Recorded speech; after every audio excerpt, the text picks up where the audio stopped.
Okay, so welcome everybody to, I'm hesitating, maybe week 9, 10. I have lost track. But we are still in the midst of chapter 4, beginning at the bottom of page 73, Marx and the Haudenosaunee, if memory serves me. So 632, I'll just jump in. Marx and the Haudenosaunee. Marx and Engels first encountered the Haudenosaunee through the work of American anthropologist Lewis Henry Morgan. Marx read Morgan's book, Ancient Societies, Researches in the Lines of Human Progress, from Savagery Through Barbarism to Civilization. That is quite a long title. Shortly after its publication in 1877, taking painstaking notes on it. These notes were published nearly a century later in 1972 as the Ethnological Notebooks of Karl Marx. Morgan's primary Haudenosaunee informant was Eli Parker, who he met by chance in an Albany bookstore. As Mohawk anthropologist Audra Simpson clarifies in her book, Mohawk Interruptus, Parker was visiting Albany to help his fellow Seneca legally contend an imposed treaty.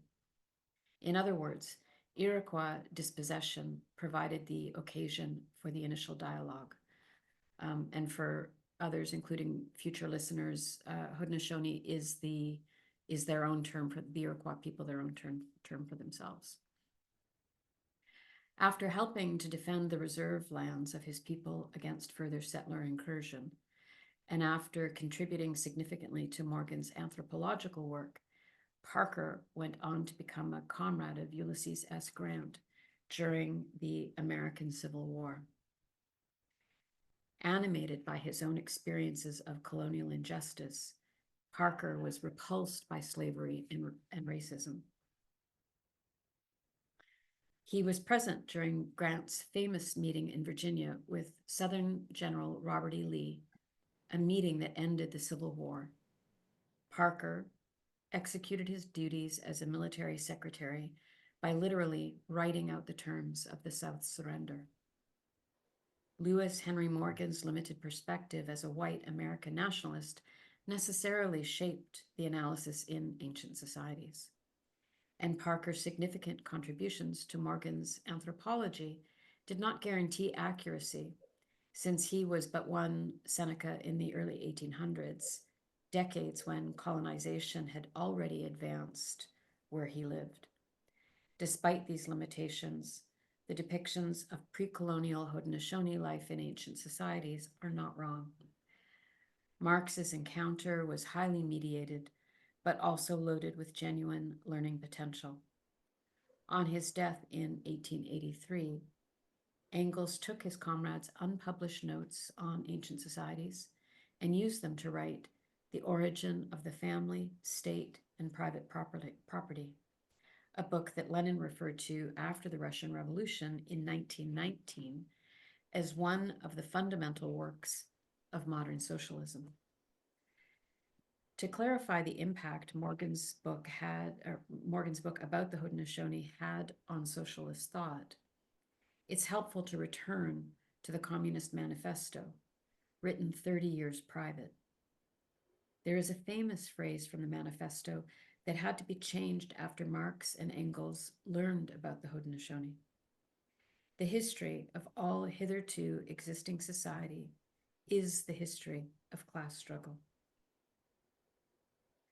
This is to say that since time immemorial, fights over material resource have been the primary force shaping social history and ensuing class structures. And yet, in 1888, shortly after Marx's death, Engels revised the manifesto to include a footnote that clarified the existence of original communist societies, like the Haudenosaunee, that were not marked by class struggle. Since then, the Haudenosaunee Confederacy has been credited as an inspiration for Marxist egalitarianism. Along with class equality, Haudenosaunee gender relations were also more egalitarian before colonization. According to anthropologist Eleanor Leacock, the Iroquois are the best known example of the gender equality common in North America and are not an anomaly. Instead, they afford a well-documented example of the economic and political reciprocity that accompanied the matrilocal organization widespread among North American horticulturalists. That's a quote from Leacock. Any comments there? Any questions? I feel like this is just sort of a laying out the facts. Josh says, thank you, Josh. If anyone wants to take a look at Marx's notes on Morgan in a strange mix of English and German, they're available online. So thank you for that. And maybe I can send those out later to folks that are listening in the future. It is noteworthy that at the end of the Iroquois creation story, when the formation of clans and their governance are discussed, the original instructions are that the women of the nations will be the principal ones in this matter. In the Marxist canon, the communal mode of production of the Haudenosaunee and other pre-colonial societies came to be known as primitive communism.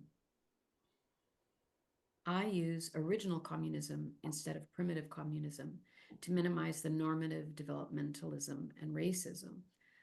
Oh, Valerie, sorry, we're on page 75 near the top. I use original communism instead of primitive communism to minimize the normative developmentalism and racism, often alive when the term primitive is used. Anthropologist Christine Gailey has argued that the primitive in primitive communism is meant to indicate quote, time depth, not lack of complexity. I think that's an important consideration. Original communism similarly emphasizes temporal depth while minimizing evolutionist signaling, making it a preferable term in my estimation. Lewis Henry Morgan's Ancient Societies researches in the lines of human progress from savagery through barbarism to civilization, pursues a stadialist or developmentalist model of cultural development. I don't know what a stadialist model is, if anybody wants to weigh in.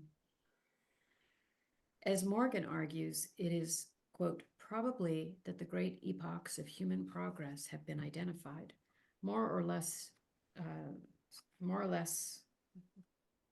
glanced up, I lost my spot, more or less directly with the enlargement of the sources of subsistence, end quote. By all accounts, Morgan had never read Marx, but in this passage, he sounds like a historical materialist. It is not surprising that Marx and Engels were piqued by Morgan's analysis. At its most basic, historical materialism is a theory that emphasizes the determinative role that modes of production, such as original communism, feudalism, capitalism, or neoliberal capitalism, play in shaping a people's economic, political, and cultural relations. For Marx and other materialist thinkers, different historical stages mark progress in the development of overall productive capacity. So let me look at these comments here. Thank you for weighing in, folks. Stadialist from Josh to mean a theory that claims that human societies develop through a fixed set of stages.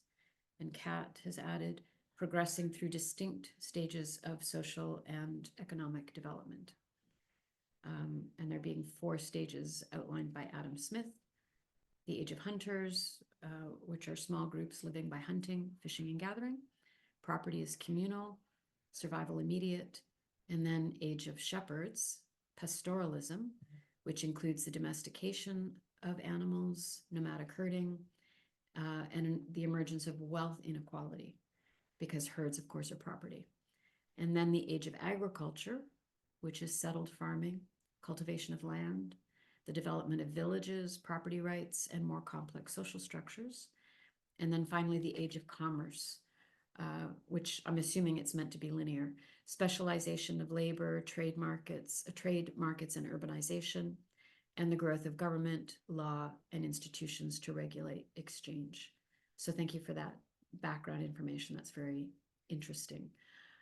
And also just to add some detail for if folks don't know that there's mention here of the Confederacy. That's the sometimes called the Six Nations. So in the kind of northeast of so-called Canada and the United States, Turtle Island, the different nations that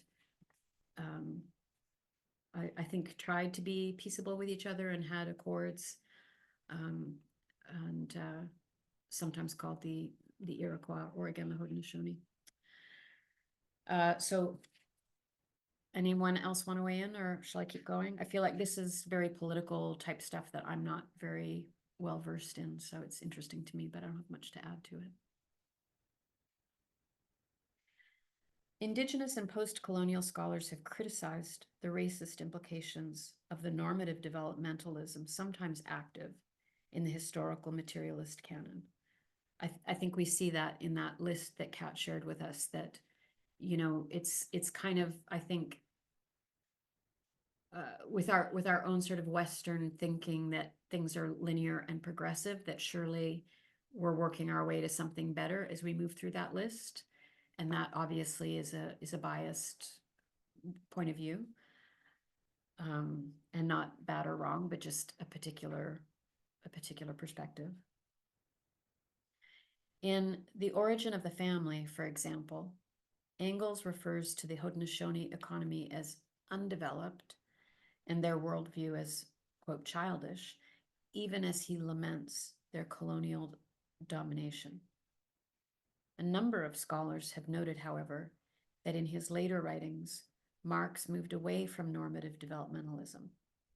For example, in an 1877 letter, Marx mocked the Russian social critic Nikolai Mikhailovsky for transforming his historical sketch of the development of capitalism in Europe in Das Kapital, quote, into a historical philosophical theory of universal development predetermined by fate for all nations, whatever their historic circumstances, in which they find themselves, maybe, I beg his pardon, in bracketed, that does me at the same time too much honor and too much insult, end quote. Since the publication in 1972, scholars have noted important differences between Marx's ethnological notebooks and Engels' Origin of the Family, even though historically the latter has been treated as a stand-in for the former. Mainly, scholars have noted that Marx showed disinterest in Morgan's stadialist view of history. Likewise, Raya Dunayevska, sorry for my poor pronunciation, observes that Marx's notes are circumspect, whereas Engels' text is more sweeping and general. Christine Gailey agrees, noting that in the notebooks we see, quote, a defense of historical specificity, a multiplicity of possible outcomes for a given set of dynamics, and otherwise indications of the importance of organizing, that is, of concerted human agency in determining particular pathways of change, end quote. Importantly, she also notes that Marx, quote, Marx does not portray people living in classless social formations as backward, less intelligent, or less developed cognitively, end quote. The notebooks make for a unique reading experience when compared with the rest of Marx's oeuvre. For one, they are populated with animal names such as wolf, bear, and turtle, as Marx works to discern the clan structure of the Mohawks.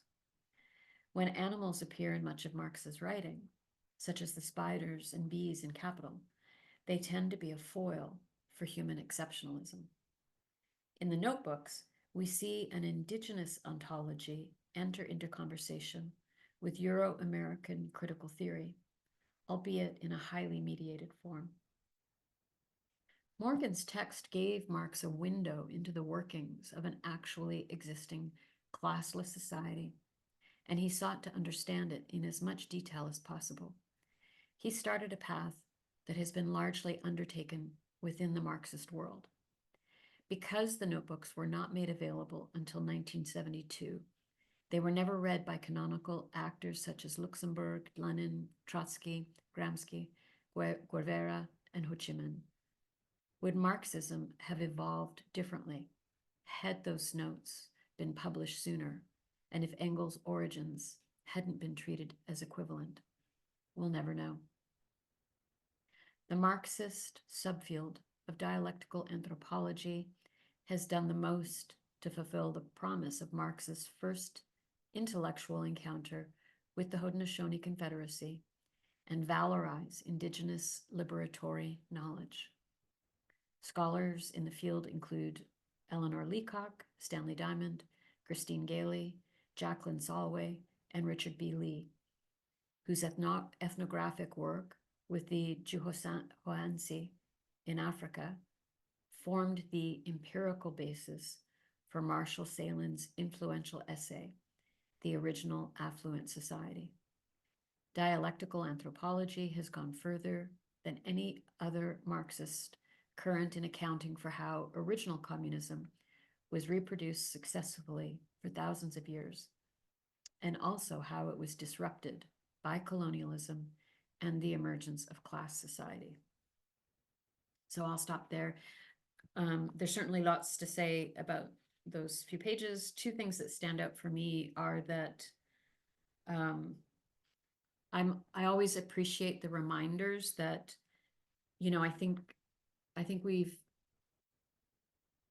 that capitalism and Western thinking has taken hold to such an incredible degree that we often think that this is just how it is. This is just how humans are. This is just how society is. And so I always appreciate a reminder or an example of there are other ways and there have been other ways. And that maybe we can kind of look to, what things do we want to preserve in our culture and what might we want to do differently? And the other thing that I like, and it's just a little tip of the hat to James Rowe, that last paragraph where he lists scholars in the field. And it's a thing that I think about a lot, partly as an academic, but also partly, I don't know, in an AI landscape. I really appreciate hearing other thinkers and teachers being credited. So, again, I tip my hat to James Rowe for that. Kat has added, Western thinking biased their examination of original communism. Yes, absolutely. And that's the thing, like, it's really hard to not see the water that you're, to see past the water that you're swimming in, as it were. I don't know how we do that. It takes effort. Other thoughts, other comments? And I know that piece, like, there, was maybe a little bit, maybe not dry, but a lot of facts being thrown at us.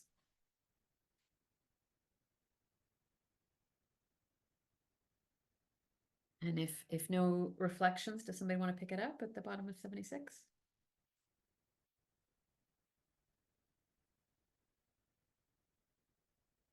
Any volunteers? I can give it a whirl. Sure. I am very out of my element in this particular area. I feel the good brain stretch happening too. Dialectical anthropology and the reproduction of original communism. Dialectical anthropologists generally eschew normative developmentalism.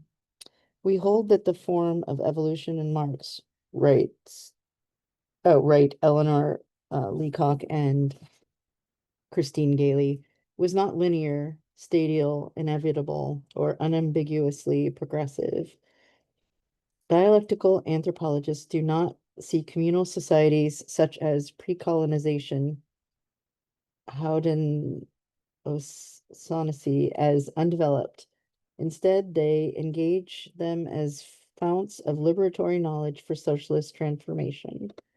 Indeed, Stanley Diamond describes, quote, primitive communal societies, unquote, as, quote, archetype for socialism, unquote.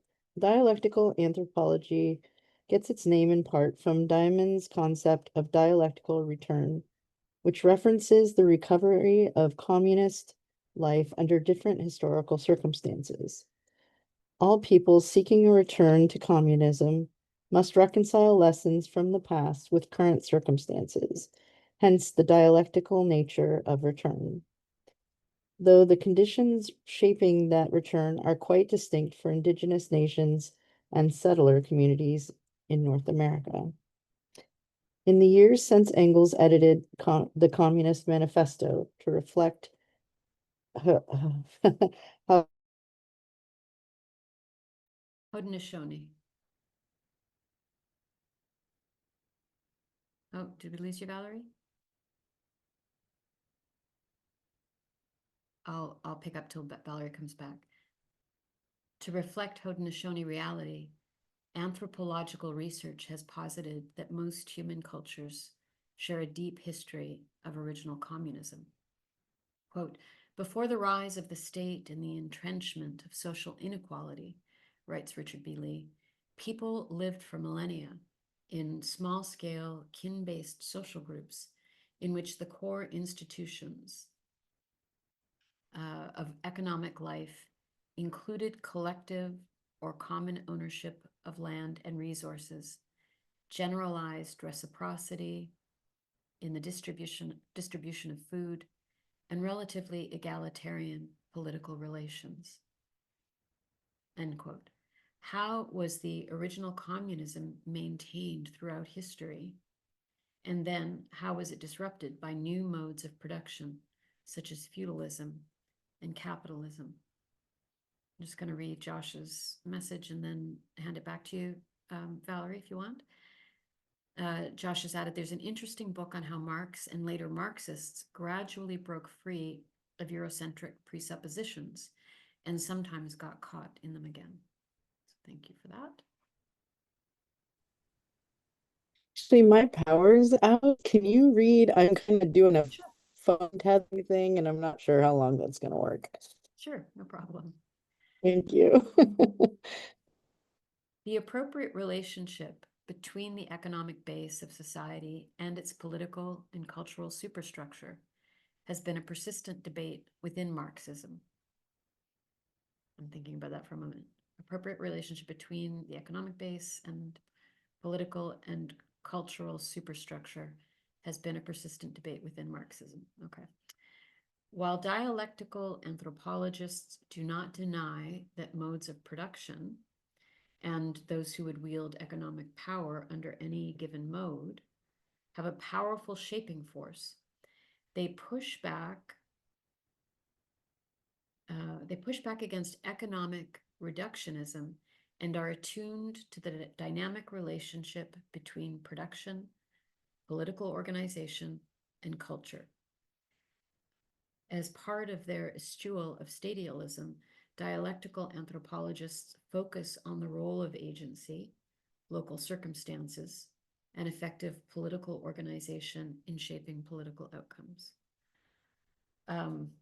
So again, we're in this topic is something I don't know very much about, but just hearing that there's this debate.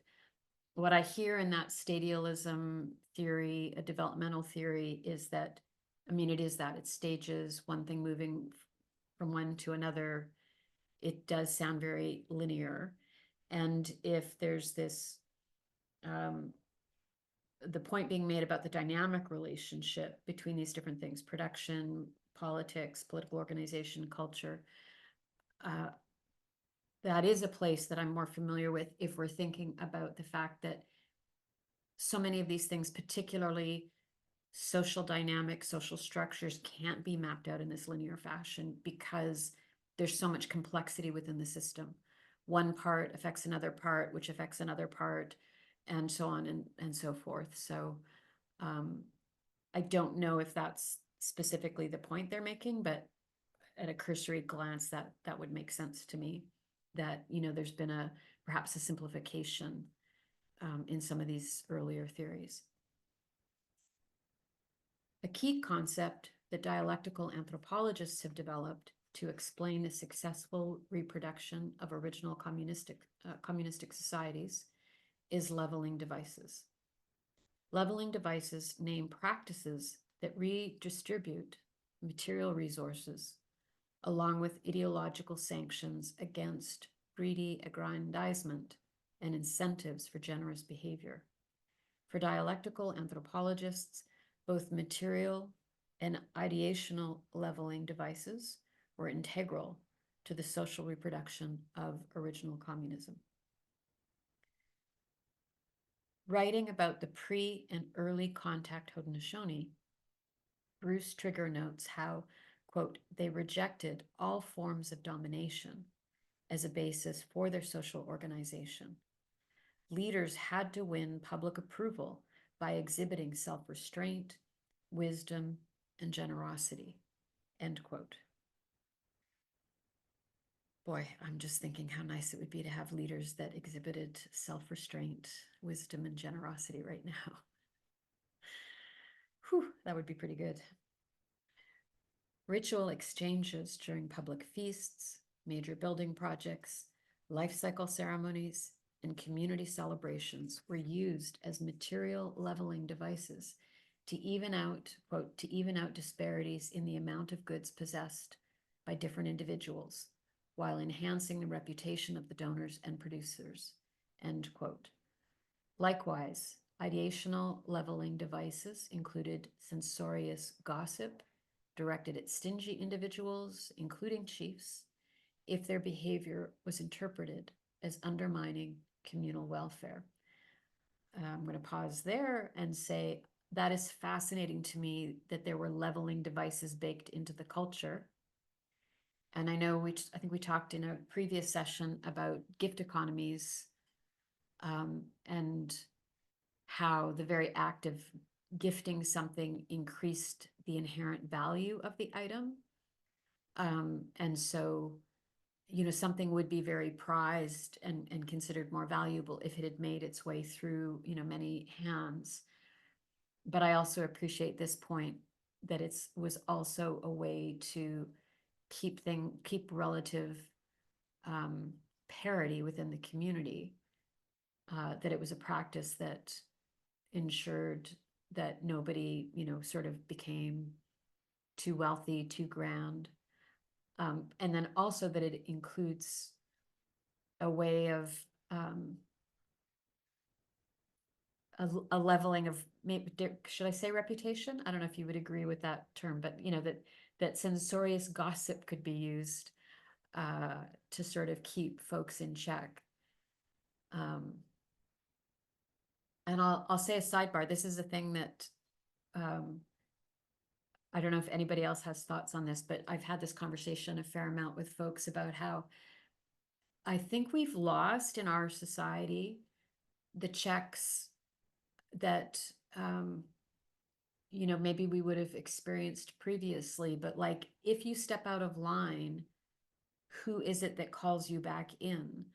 And in the same way that James Rowe has mentioned these other thinkers and scholars and credits them, I think it's part of why I really appreciate that practice, because, you know, in an age of hyper individualism and everybody's just kind of operating on vibes and whatever their own intuition tells them, which I think can be a very liberating experience, but it also, I think, takes away any form of censure, takes away any corrective action. And I think if we're to live together harmoniously, that corrective action is really necessary. So we've kind of turned it into a bad thing that, you know, like, you know, you shouldn't harsh anybody else's vibe. But without that function, how do we navigate people that are taking too much, hurting others, the list goes on and on. And I know that's separate from the text itself, but I think it's an interesting consideration again for me, particularly in this moment. Kat has added, I suspect Western culture does not value gifts in the same way as the original communist cultures, and we tend to see gifts as having a dollar value. Yeah, absolutely. And that's why I find it really intriguing that, when we're looking at indigenous cultures, and not all, but in gifting economies, again, the idea that the very act of gifting the thing is what preferred value on it. Josh, please weigh in. Yeah, I was just going to mention the potlatch practice from like the Pacific Northwest, which was all about gift giving. And so like essentially you would like demonstrate how wealthy and generous you were by just giving everything you owned away.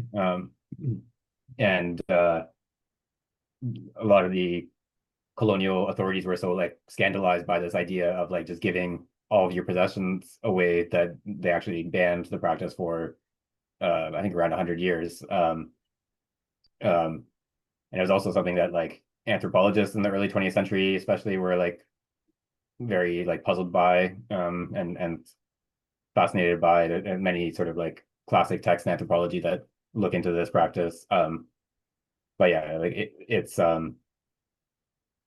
that was sort of like how you became well known as someone who was like uh an important member of the society, is just like giving everything away, as opposed to trying to uh gather as much stuff as possible.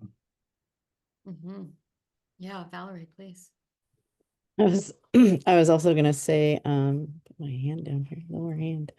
Um, I was also gonna say there was a period of time where I was just going through a lot of things, and I'm single and I don't have kids, so I was at work. We had like a email area or a chat area where you could just offer things for free or for sale, and I was like giving a lot of stuff away because I really don't need a lot of stuff, and like people started reaching out and asking me if I was like okay, because they were like, you know, that kind of giving away, like they thought I was like ready to end my life, and like they were worried because I was like freely giving away these things. So it was very, then I had to like explicitly say, I'm giving a lot of things away and I'm fine. So, yeah, a very different way of looking at things. Yeah, that's amazing. Like the contrast between being seen as a person of great worth and great wealth because, of your generosity, that instead we interpret it as, oh, you must be mentally unwell, unstable somehow. Um, and I mean, I know Karen and Anne, this won't be news to you, but uh, I say that in the sense of coming out of death care. And I know this is a thing we talk about a lot, but the fact that burdening others is a way of creating community. That when we have to rely on each other, it strengthens the bonds between us. And so, I can imagine the early colonizers being appalled because it's creating vulnerability for the person that's giving everything away. So there's vulnerability for the individual, but there's strength, vitality for the community itself, because now that person is going to have to rely on others for their survival. And so that's the underlying wisdom in part. Not only that, but I think that's a big piece. Kat has added, the potlatch philosophy at its heart is about reciprocity, redistribution, and the idea that wealth and status are proven through generosity, not accumulation. Western thinking sees this as this does not compute. Absolutely. And I think about, oh, here we go, Karen. Thank you. Karen has said, in our neighborhood, people don't have garage sales anymore. They just put really expensive stuff out on the curb. I've pondered what this means about a throwaway culture. Oh, interesting. So much wealth, etc. But today I got 2 flyers for food drives too. Yeah, actually, that's a good. I mean, I love the local buy nothing groups, but that's an interesting point, Karen, that like is it generosity or is it coming from our disposable mentality? I hadn't actually considered before that that's maybe in the mix too. Yeah.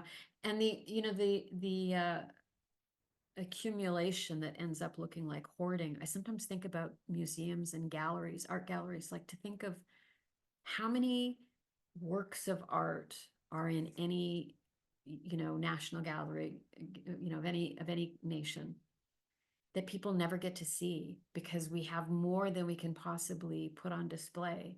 And I think about the artists that would have created these works.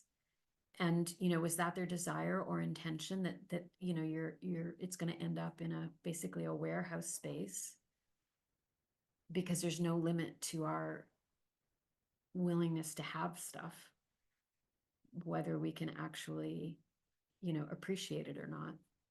Anyway, I know I'm a little bit off on a tangent, but yeah, I do think a lot about this politically, how this shows up and how much of the trouble it accounts for. Anne, can I toss the baton to you?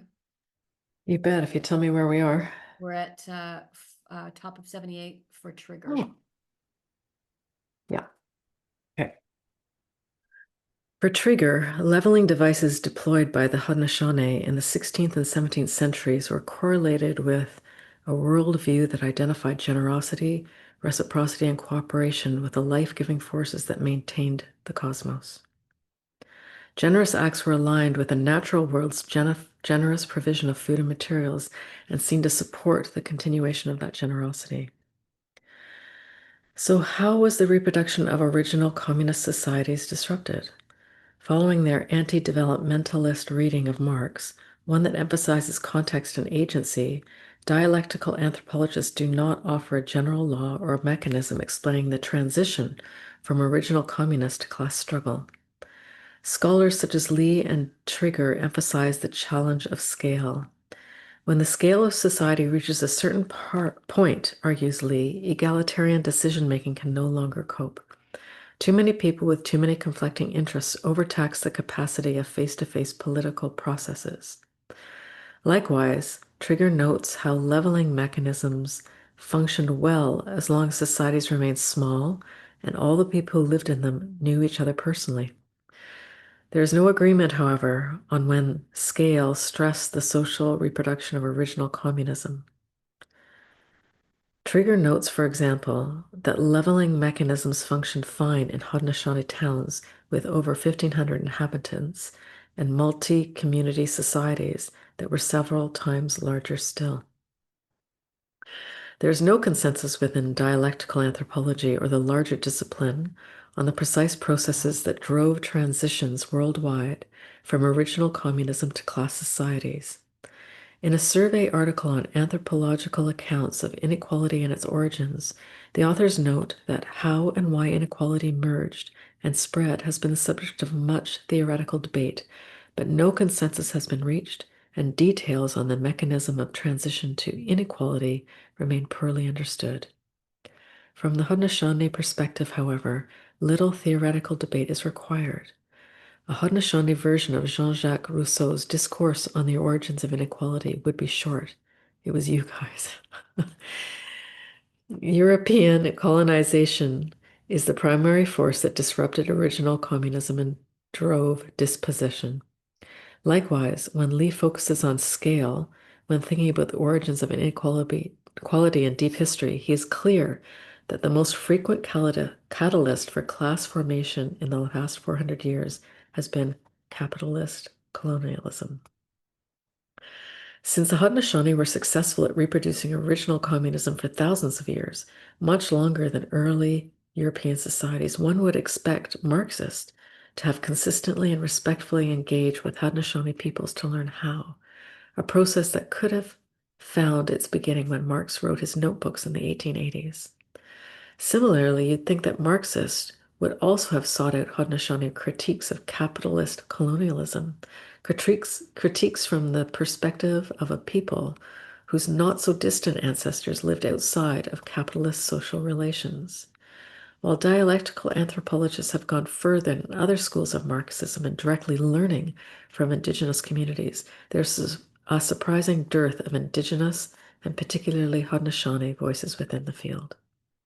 In Red Skin, White Masks, Coulthard argues that rendering Marx's theoretical frame relevant to a comprehensive understanding of settler colonialism and indigenous resistance requires that it be transformed in conversation with the critical thought and practices of indigenous people themselves. Responding directly to Coulthard, even citing the above quote, John Bellamy Foster, Brett Clark, Hannah Holloman seek to defend Marxism against Coulthard's criticisms in their essay, Marx and the Indigenous.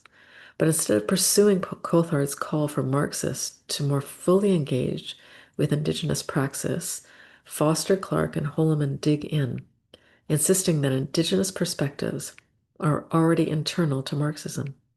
They use Marx's engagement with the Haudenosaunee vis-a-vis Lewis Henry Morgan as a primary example. What they don't grapple with is that substantive Marxist engagement with Haudenosaunee since the late 1800s has been nil to negligible, despite the importance of the Haudenosaunee to the Marxist canon. John Mohawk does have a short essay in an edited volume on dialectical anthropology. Likewise, when I searched for Haudenosaunee in the journal Dialectical Anthropology to ensure I wasn't mischaracterizing a gap, the only result was an essay by Mohawk criticizing anthropology, dialectical and otherwise, for its Eurocentrism. This gap has limited Marxist understandings of both original communism and its disruption by capitalist colonialism. For example, while Marxist anthropologists rightly note that non-Indigenous peoples have a tremendous amount to learn from leveling devices, there's a tendency to treat them as practices that can be removed from the life worlds that give them force. Life worlds that give them force. I'll pause. I think that's the relationship piece again for me. That a tendency to see them as practices that can be removed from the life worlds that give them force. And to Kat's point earlier that, these interpretations are still from a Eurocentric lens. I know that's not exactly how she said it, but, so wanting to take Indigenous practices, theories, understandings of the world and remove them from the world, the context within which they exist, I think is an element of our meaning, sort of white Western European thinking, or even scientific materialism, that like the thing can be separated out without without any consequence or any loss to its relevance. And I think there are other cultures that would recognize that the thing, it has to exist within its context. I don't know if that's a little mushy the way I'm saying it, but I'm just entranced with, I don't think I've ever seen that word before, life worlds. It's beautiful, and I'm happy to not see nature. Yeah, right? Yeah, I think it gives a real flavor, a depth. Life worlds. Mm-hmm. I like it. Mm-hmm. I'm finding this more difficult to read this chapter. And I don't know if it's just the words, the structure, or It's like literally hard to read, like in my mouth hard to read, not ununderstandable, just the words are mm-hmm. Fair. A cat has added, life worlds speaks to an ecosystem, and that is what original communism is. Great point. I like it. Yeah, me too. I feel like that is Life worlds my speaks to an language, my vocabulary is ecosystem. a little enriched by that. Yeah, word of the day. Mm-hmm. Use it in a sentence. Yeah, Karen, go for it. Okay, just an elementary question. So back on 78, when they were talking about there's no agreement, however, on when scale stressed the social reproduction of original communism. Trigger notes, for example, that leveling mechanisms function fine in Haudenosaunee towns with over 1,500 inhabitants and multi-community societies that were several times larger still. I'm thinking, but were they closer in that temporal time, that timeline of development to that? I mean, were they still practicing something that had been lived for generation? And then as we go into this idea that other cultures want to model something similar, but they don't understand why they can't just plop it into a larger group that had a European history that had been evolving in a totally different way of being dominated and the mix and match of cultures over time that I don't imagine was happening in the Iroquois nation. So do I understand you, Karen? You're saying, is the problem or the challenge potentially that for those European societies, it's been so long since they had those practices rather than the Yeah, size of probably. the community? Yeah, it's an interesting question. I think it's possible. That it's just so long forgotten. And, because I'm always intrigued, like 1,500 inhabitants here and other societies that were larger still. There's the Dunbar number of 120, 150, and that I have heard that there's sort of pushback. So I think we like, again, that's our sort of thinking. We want a number, we want something we can count and measure. But I wonder though, if what's the validity to those assertions versus we just keep repeating them, kind of like when we see something in print, therefore it's true. So it makes sense to me that there might be a limit to how you could do this, in a city of 1 million people, because you can't possibly all know each other. So I recognize that there is a solid underlying or convincing argument for me. But when they're throwing out numbers, is it sort of a best guess? And to your point, Karen, is the struggle related to how long it's been since we knew how to be that way in the world? Josh. And how many outside influences throughout time? Mhm. Because what I'm envisioning here is that in the Haudenosaunee world, there weren't all these multitudes of influencers, not influencers, but different societal influences. It was much more stable. And expectations weren't people weren't considering all these different points of view. They had grown, again, I don't know. I'm just thinking that once you get so many different, well, I don't know. I'm going to stop with that. Yeah, well, because I'm wondering if that's true, and I wouldn't take a position. I really don't know. But if I was a peasant in an English village in 1750, would I really be experiencing so many more influences than if I was, part of the Seneca Nation in, the northeast of Turtle Island? I don't know. Maybe they were equivalent. Josh, I see you've got your hand up. Go ahead. Yeah, I was going to mention that I know in more sort of recent archaeology, there's been some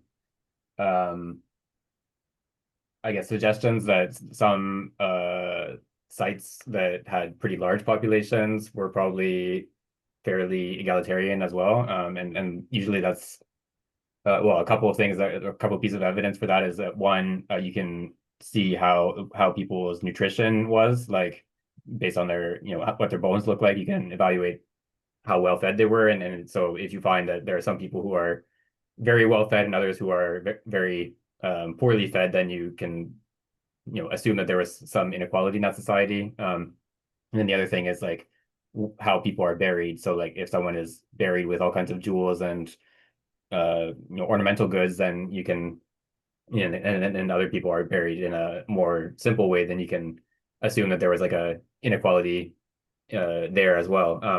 But yeah, so there's one site in particular that's pretty famous in what's now Turkey, Çatalhöyük, and it's this kind of bizarre from our perspective city where it's like all the buildings are sort of like rectangular blocks, and you would like enter them from the top, and you would like climb down a ladder to get into them. And then when they needed a new one, they just built another one on top of it.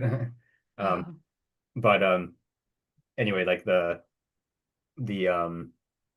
bodies that were found there, they all seem to be pretty much the same, and including by gender. Like there's no difference between men and women in terms of nutrition or what they're buried with.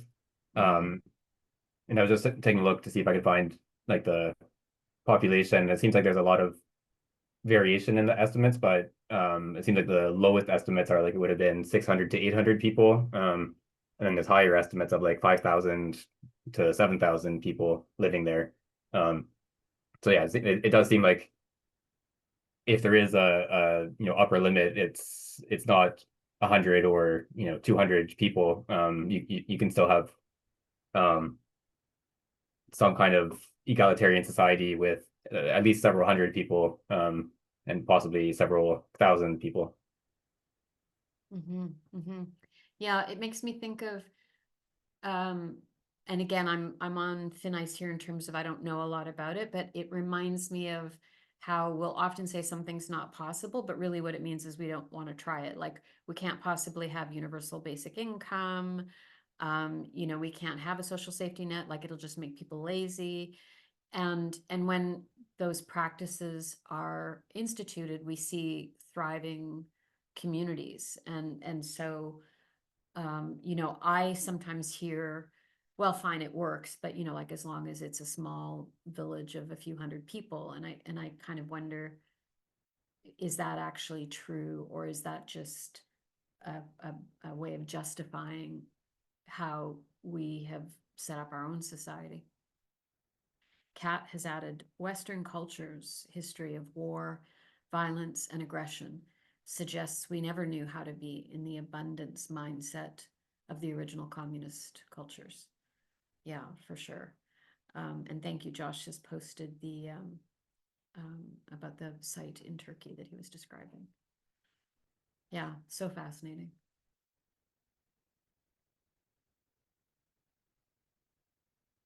Somebody want to pick up the reading for us?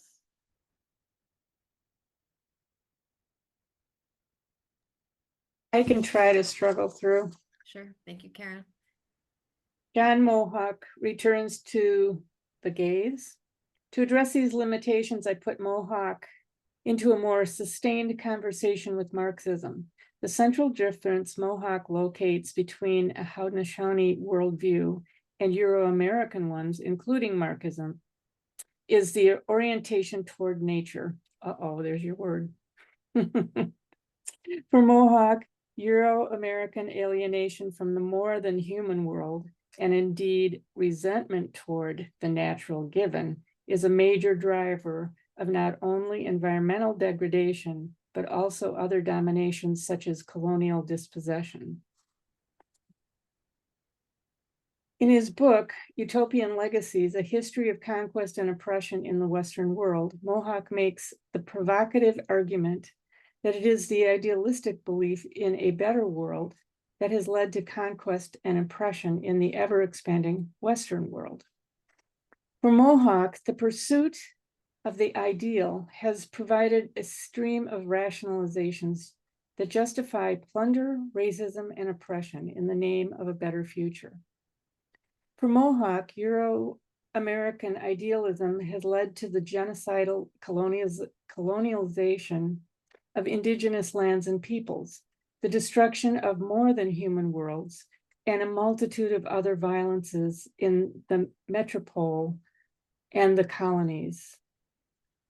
He argues that utopian ideologies enable plunderers to claim, even to believe, that they are in pursuit of noble goals.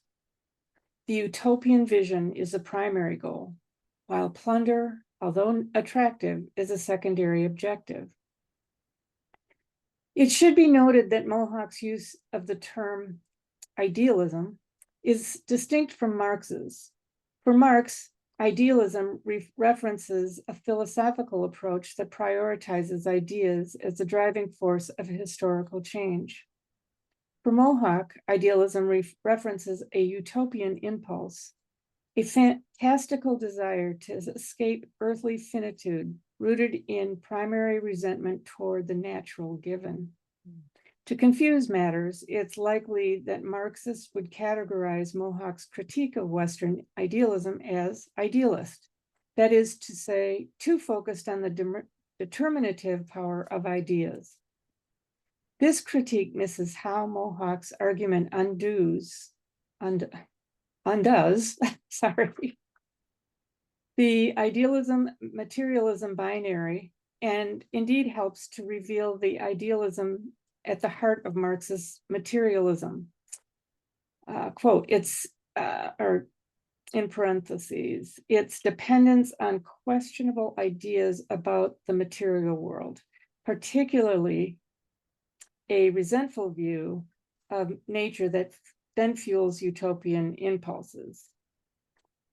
And despite different movements and counter movements in Western history, from capitalism to Marxism, Mohawk sees a powerful thread of idealism, utopianism that weaves the Western project together.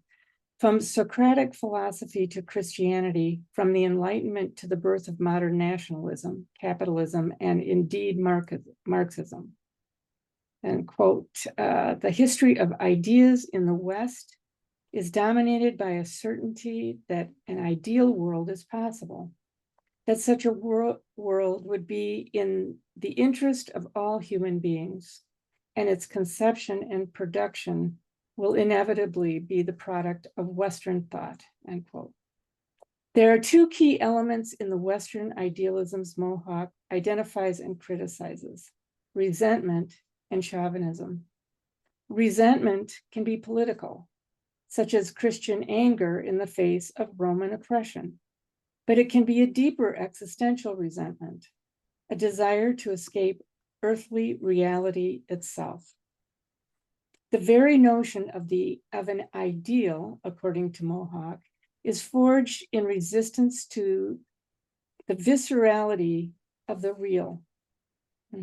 The Platonic theory of the forms, for example, emphasizes the importance of using reason to transcend the fleeting imperfections of the immanent plane to find the master patterns, the forms from which earthly reality is derived. And as Mohawk argues, Plato's forms exist in a higher spiritual realm apart from matter, space, and time, away from earthly muck. Anybody have any thoughts or comments? I just wanted to note that I'm appreciating that coming from John Mohawk, this understanding that the utopian ideal to him, and I hear in that sort of the fiction, is the desire to escape earthly finitude, and that it's rooted in primary resentment toward the natural given, and also this idea that Marx's materialism, there's a dependence on ideas about the material world and its resentful view of nature that fuels utopian impulses. So again, I don't know enough, in terms of like the kind of granular detail, but that it's interesting to see that, it shows up even here. And I will also just say too, for future listeners, I know we're hearing Mohawk, but this is John Mohawk, the scholar, and not the Mohawk people. I mean, he in fact is Anishinaabe, so just in case there's any confusion. But that's it for me. Okay. The Western yearning to escape temporality and finitude that animates Socratic philosophy finds a new shape, according to Mohawk, in the Christian doctrine of resurrection. The story of Jesus miraculously returning to life after his crucifixion fills some Christians with hope of vanquishing death itself, a hope that will be realized on the second coming of Christ. When Jesus returns to earth on Judgment Day, true believers are promised they'll rise from the grave and gain dominion over the world, whereas non-believers will be consigned to hell. Summing up Christian yearnings for miraculous deliverance from finitude, Mohawk writes, quote, "A miracle, by definition, is an event that happens in defiance of the laws of nature and requires some supernatural agency to accomplish it. The element of rebellion against the natural order, against death, symbolized by the resurrection, was woven into the fundamental articles of Christian belief almost from the beginning," end quote. Marxism, too, according to Mohawk, is marked by a rebellion against the natural order. Like capitalist ideologists, he writes, Marxists generally see nature as an object to be manipulated and exploited. While acknowledging variations within the tradition, Mohawk sees a strong current of primary resentment running through Marxism's view of the natural given. To support his position, considering a key passage in the German ideology, which distills an influential Marxist view of nature. To support his position, consider a key passage in the German ideology, which distills an influential Marxist view of nature. Writing heuristically about humanity's early days, Marx and Engels note how nature, quote, "first appears to man as an entirely alien, omnipotent, and unassailable force. Men's relations with this consciousness of nature are purely animal, and they are overawed by it like beasts. Hence, it is purely animal consciousness of nature and natural religion, for the very reason that nature is not yet modified historically. In the first instance, humanity encounters nature as alien and all-powerful. We are subject to it. It is a master and we are its slaves." Quote, "overawed by it like beasts," end quote. Despite Marx's claim that his method is not only different from the Hegelian, but Hegelian, but exactly opposite to it. He inherits Hegel's dismal view of nature. See chapter 1. Our subjugation to nature for both Marx and Hegel changes once we start producing our own conditions of life. That production is, of course, itself natural, but there is a human-centeredness sometimes alive in Marx's cosmology. As Marx writes in chapter 7 of Capital, humanity opposes himself to nature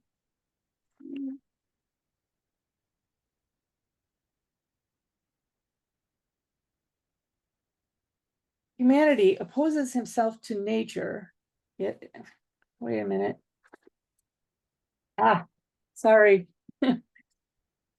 Opposes itself to nature as one of her own forces, setting in motion arms and legs, heads and hands, the natural forces of his body, in order to appropriate nature's productions in a form adapted to his own wants. Nature is a powerful force that gives us birth, but also lords over us until we use our productive nature to oppose her and gain the upper hand. consistent with many Euro-American views of nature, the more than human here is hierarchically gendered and sexualized. And paren. I'm going to stop there. I'm intrigued by, again, presenting. I mean, I think I hadn't thought about it very much, but even in Marxism, nature is a resource, something to be exploited.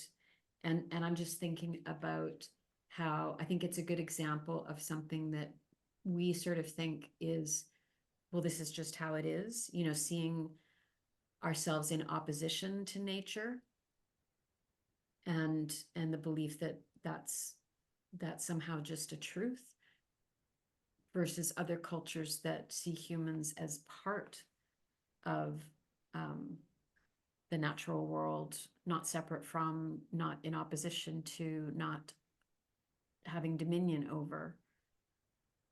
But that is so deeply entrenched in our belief system that I think it's hard to step out of it and imagine what would it be to see ourselves just like fully in relationship and a part of the life world. Yeah, Josh, please. A slight maybe qualification of one of the points that he makes here about the oh sorry, I lost the text. Yeah, about the gendered and sexualized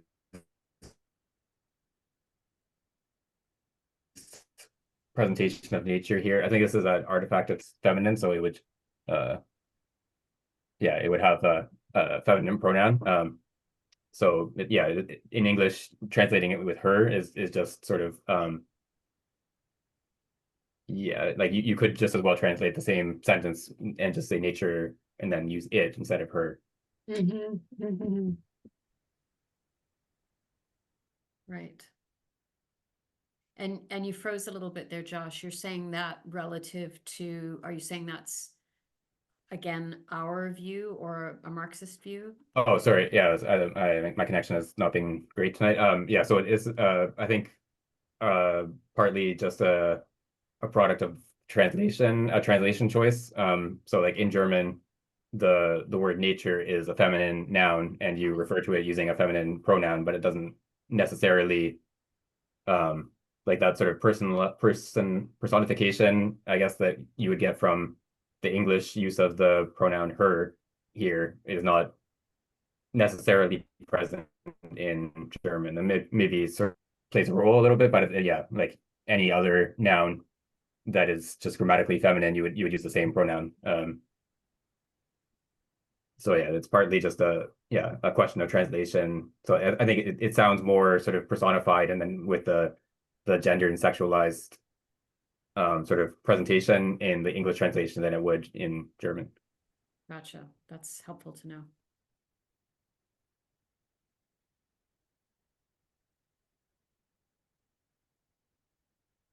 In The Origin of the Family, Engels takes the abstract story of humanity's early days from the German ideology and applies it directly to the Haudenosaunee experience, claiming that man's, quote, man's attitude to nature was therefore one of almost complete subjection to a strange, incomprehensible power, as is reflected in his childish religious conceptions, end quote. This false description belies deep primary resentment toward the natural world and a will to cultural supremacy. We do not know if Marx would have opposed this interpretation after writing the ethnological notebooks, but we do know that this view of humanity's primary relationship to nature has been widely influential within Marxism. For example, in her unfinished Introduction to Political Economy, Rosa Luxemburg writes of indigenous societies, an excerpt here, "It was not the devotion to abstract principles of equality and freedom that was the basis of primitive communism, but the pitiless necessities of a less developed human civilization, the helplessness of humanity in the face of nature, which forced them to stick closely together in larger alliances and to act methodically and collectively with respect to labor and to the struggle for life as an absolute collective condition of existence. End quote. This interpretation of original communism says more about Marxists and their existential anxieties than it does about the Haudenosaunee and their relationships to the land. My own comment, that was my thought as I was reading that piece, that like sort of a says who.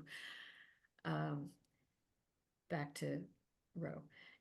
In Mohawk's account, Western idealism, including Marxism, is rooted in a rebellion against nature's domination.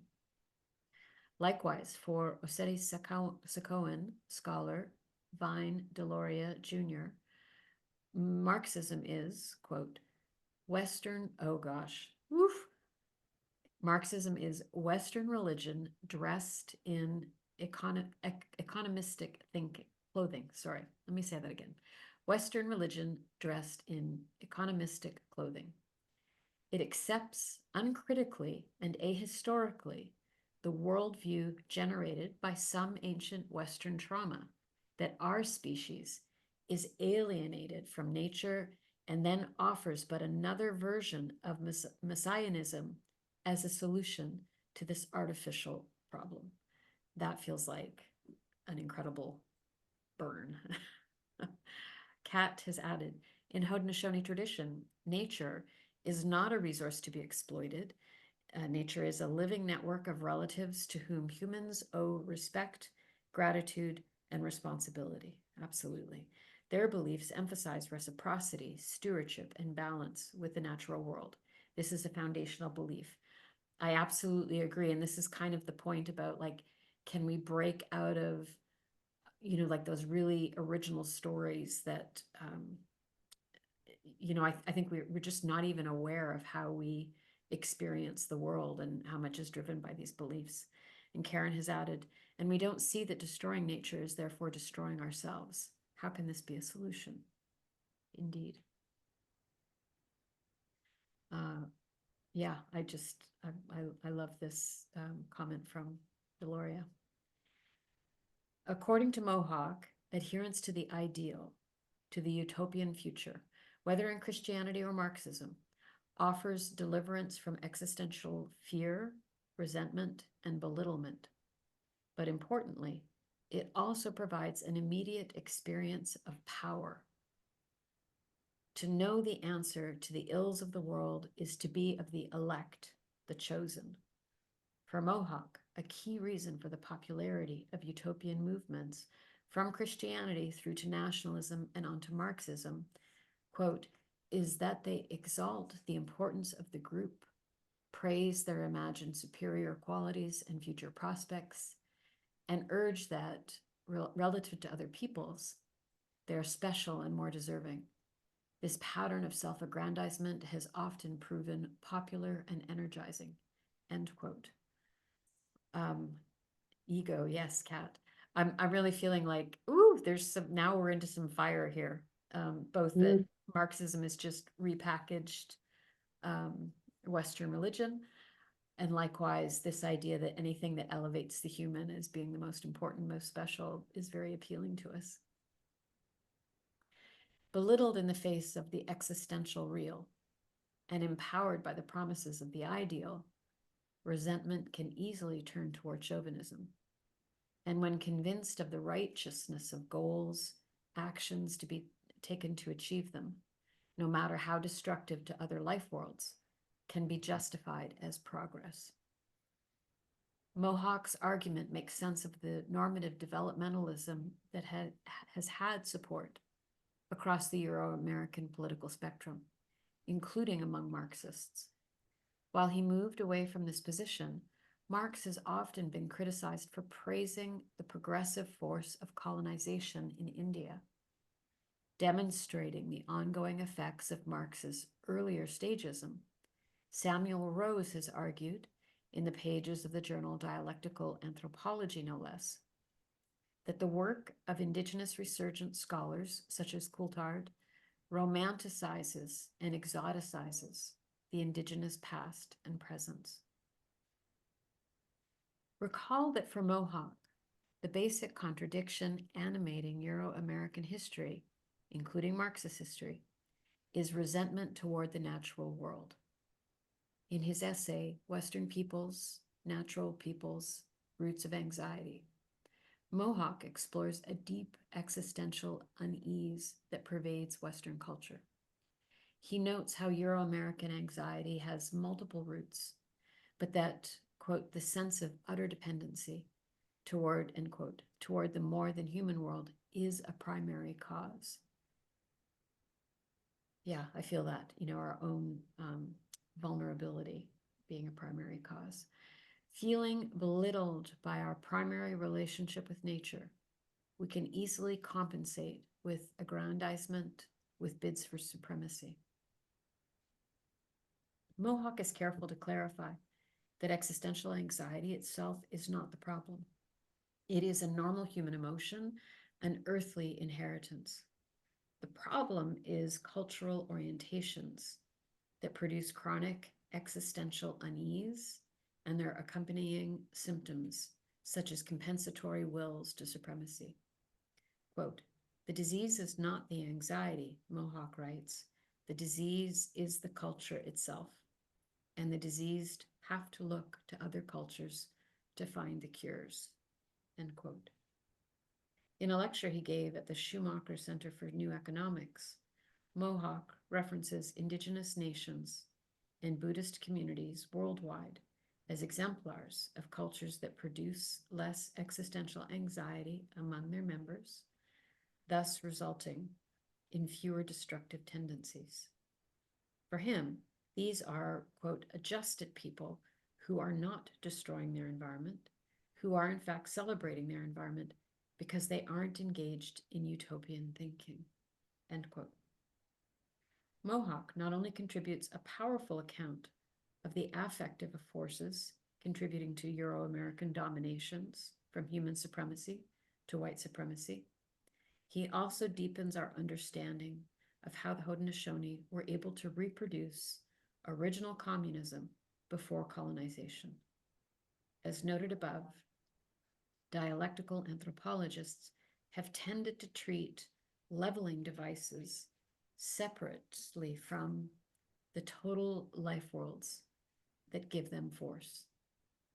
But for Mohawk, the key to understanding original communism is the Haudenosaunee relationship to nature that suffused their total way of life. These embodied relationships to land and other species undo the idealism-materialism binary often mobilized within Marxism. While Mohawk refers to Haudenosaunee cosmology as a liberation theology, seemingly placing it more in the realm of ideas or worldviews, he is also careful to note that the lines between economy, politics, culture, and spirituality are fundamentally blurred. The Haudenosaunee do not have specific economic institutions, nor do we have specifically distinct political institutions. Rather, what European people identify as institutions of one classification or another serve many different purposes among the Haudenosaunee. Mohawk continues, quote, we feel that many people will be confused when we say that ours is a way of life and that our economy cannot be separated from the many aspects of our culture. Our economy is unlike that of Western peoples. I'll pause there for thoughts, questions, reflections.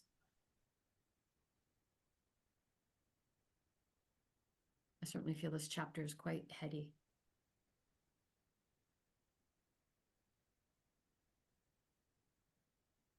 Suffusing the different elements of Haudenosaunee life worlds were relations of deep and embodied reciprocity with particular places and the more than human beings co-inhabiting them. As Mohawk observes in Utopian Legacies, the word utopia literally means no place. The anxious desire to escape earthly reality and find a no place is antithetical to indigenous place-based cultures and contemporary resurgence efforts. In Red Skin, White Masks, Coulthard clarifies that indigenous anti-colonialism is organized around the question of land. By this, he means the material struggle to reclaim the particular lands and places that are integral to indigenous ways of life: economy, culture, spirituality, politics, health. But he also means a particular orientation to earthly life. What is the land as a system of reciprocal relations and obligations can teach us about living our lives in relation to one another and the natural world in non-dominating and non-exploitative terms. To counter the placelessness and idealism of Euro-American cultures, Coulthard develops the term grounded normativity to reference the place-based foundation of indigenous thought and practice. I suspect that Mohawk would have loved this term.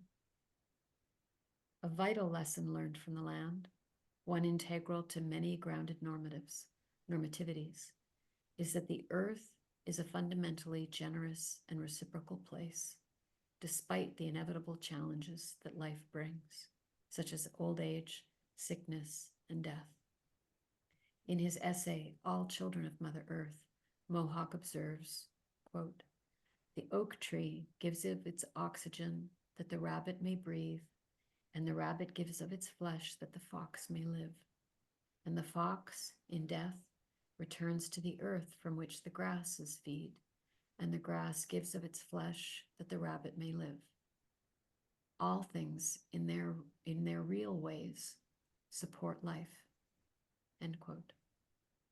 This is a wonderful exemplar of the compost radicalism discussed in chapter 2.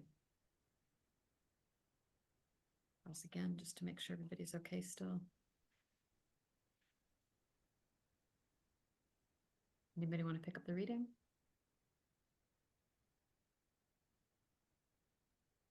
Yeah, I'll pick it up. Seeing the fundamental reciprocity and generosity of earthly life helps soothe anxieties that can easily arise for fleshy, vulnerable, and mortal beings such as ourselves. And with diminished fear and anxiety comes less of an impulse toward compensatory control and domination.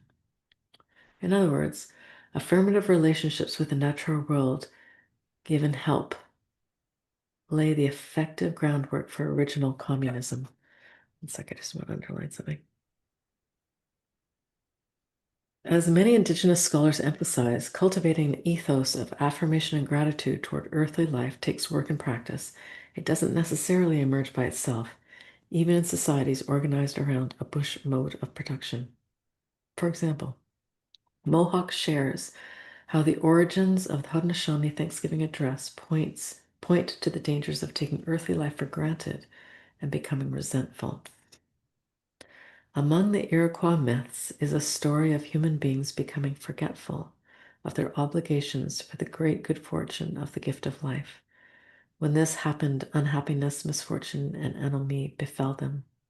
Therefore, ceremonies of Thanksgiving are given by the people to the Creator of life, so they will always remember to be grateful.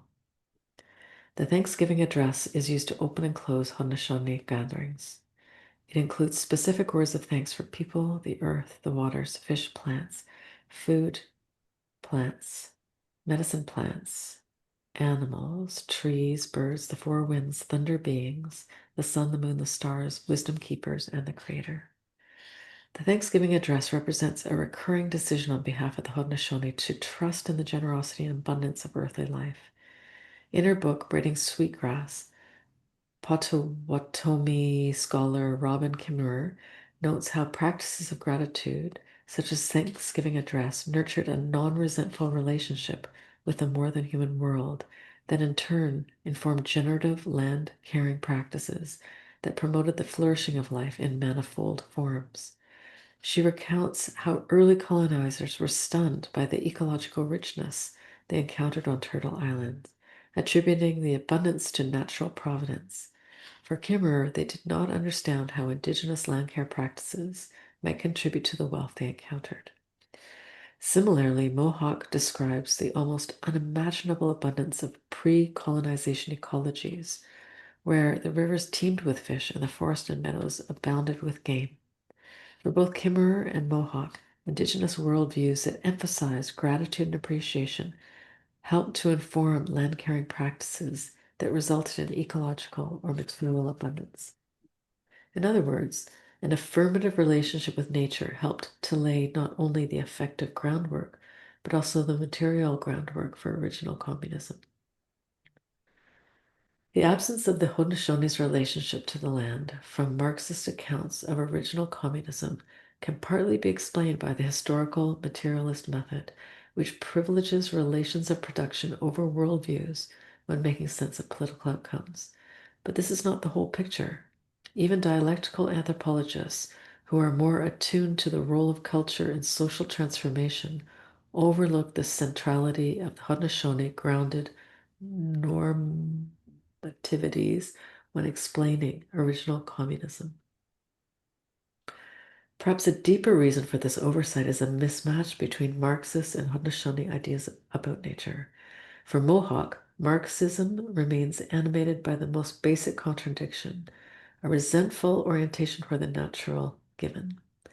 For example, in his essay, Primitive Communism and the Origin of Social Inequality, Richard Lee makes assumptions about the natural world that are treated as fact. He presents the surplus of material goods as necessarily the product of force. It is not natural, it had to be coerced. Coercion has undoubtedly played a central role in the production of material surpluses through history, but might it be possible that a natural fecundity, supported by specific land-caring practices, enabled the accumulation of surpluses in the original communist societies without need for coercion? In Basic Call to Consciousness, Mohawk introduces the Haudenosaunee practice of giveaways in which leaders distributed community wealth. It is said that among our people, our leaders, those whom the Anglo people insist on calling chiefs, are the poorest of us. By the laws of our culture, our leaders are both political and spiritual leaders. They are leaders of many ceremonies that require the distribution of great wealth. As spiritual and political leaders, they provide a kind of economic conduit.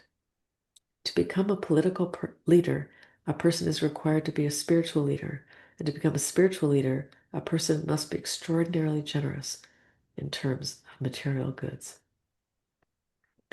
The Haudenosaunee experience undoes the historic materialist assumption that original communist societies were shaped by the helplessness of humanity in the face of nature.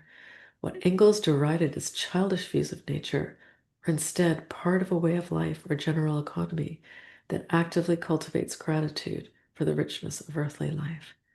Before colonization, this gratitude helped to forestall resentment toward the natural world, Mohawk's basic contradiction, and the compensatory wills to supremacy that resentment can produce.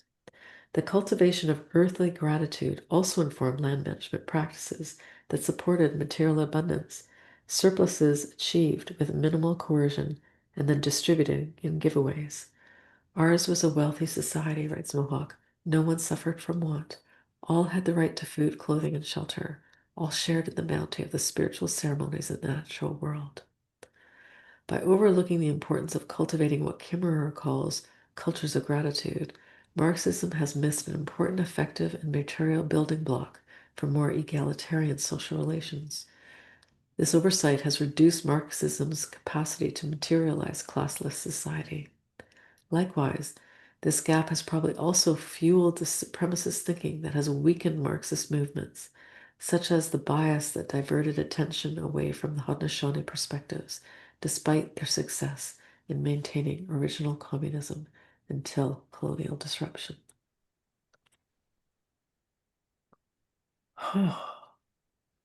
I'm struck by the idea that colonizers were stunned by the ecological richness they encountered on Turtle Island. And Kimmerer's comment that they did not understand how indigenous land care practices might contribute to the wealth they encountered. And the thing I was thinking about is that, I think this shows up whether, like, regardless of which side of the aisle you're on, that this human-centric thinking. Either we have dominion and we're entitled to take and consume as much as we want.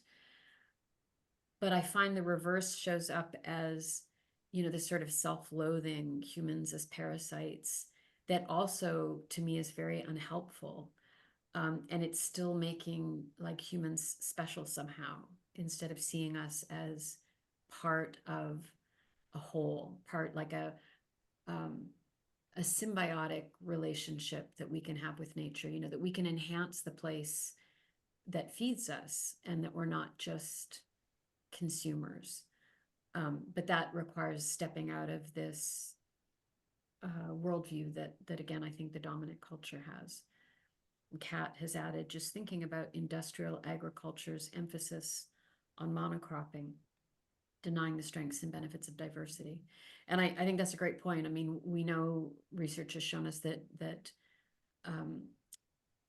farming that's diversified is actually more productive. And, I hesitate a bit saying that, because productivity is, it's part of the spell casting that we've done. But, the efficiency of monocropping comes at a tremendous cost. Do you mind if we've got less than a page and this chapter will be finished? So everybody got 2 minutes left in them? Yeah. Okay. Dialectical return to communism.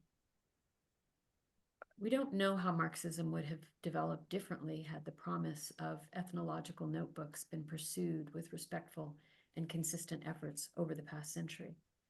This is a path, however, that remains open to contemporary socialist movements. Mohawk thought that the limited number of published writings produced directly by Indigenous peoples was a block to socialist learning. Writing in the early 1980s, he hoped that Indigenous resurgence movements would develop an intellectual tradition that could be studied and shared among many peoples. This hope has now come to pass, greatly facilitating socialist learning.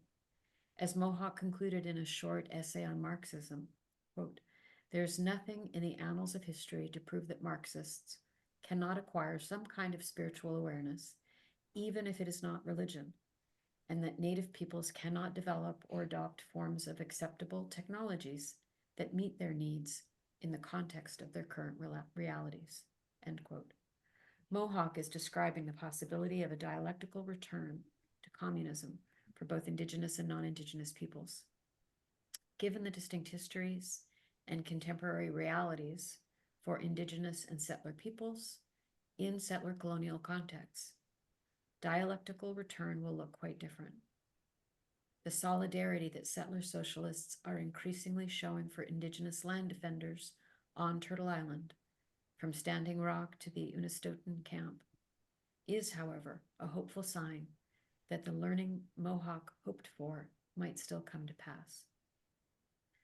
I'm excited about the resurgence of Indigenous legal orders that can amplify relations of reciprocity, kinship, and gratitude with the more than human world. Likewise, the restoration of Indigenous law could mean a dialectical return to some version of the original communism that prevailed across much of North America prior to colonization. This will be up to the individual nations and will look rather different under contemporary circumstances. And yet, the reassertion of Indigenous jurisdiction is a pathway toward more equitable social relations, not only between Indigenous peoples and settlers, but among settlers themselves, that remains under-traveled by settler socialists, despite being prefigured by Marx's initial encounter with the Haudenosaunee. And that's the end of chapter 4. Karen has added an interesting aside. Something happened in Wisconsin this past week. In a historic moment, the Lac du Flambeau Band, Lake Superior Chippewa, and Franciscan Sisters of Perpetual Adoration have completed the first known land transfer nationwide from a Catholic institution to tribal nation in the name of reparations. That's great news. I feel like that's happened in Canada. If it's only just happened, V, you're nodding. Yeah, it's happened, I think, in a few places here. So wonderful to know that that's underway. And, I think there's a lot of anxiety in white Westerners about land back. And I'm curious to see what that ends up looking like in practice, because I think you have two cultures that have such a completely different Mhm. understanding of like, what are we talking about when we say land? I'm glad that I suspect I'll live long enough to see what that might look like in practice and to learn from other people's what it could be to be in a different relationship with the living world. And Kat says there's a symmetry in the transfer coming from a religious order. Absolutely. Yeah, every now and then, you know, like when Catholics are actually being what they claim to be about, you know, and I'm saying that as somebody who is Catholic, and so I'm not casting aspersions. There is there's the possibility of doing differently. Yeah, Catholic guilt weighs heavy. I kind of missed that burden, I think, but yeah, the mixed bag. I feel really lucky to have had very good teachers early in my life who really were walking that path, and it's for the sake of the historical moment we're in, I'm also really moved to see that sort of liberation theology, certain priests are leading resistance against the current regime in the US, and again with great curiosity and hope I'm observing some of that too. So yeah, it's hard out there, but it's maybe a tremendous opportunity for change too, if we're willing. Yeah. So thank you, everyone. I'm going to turn off the recording. Future listeners, we'll see you next week for the start of chapter 5. Thanks, everybody.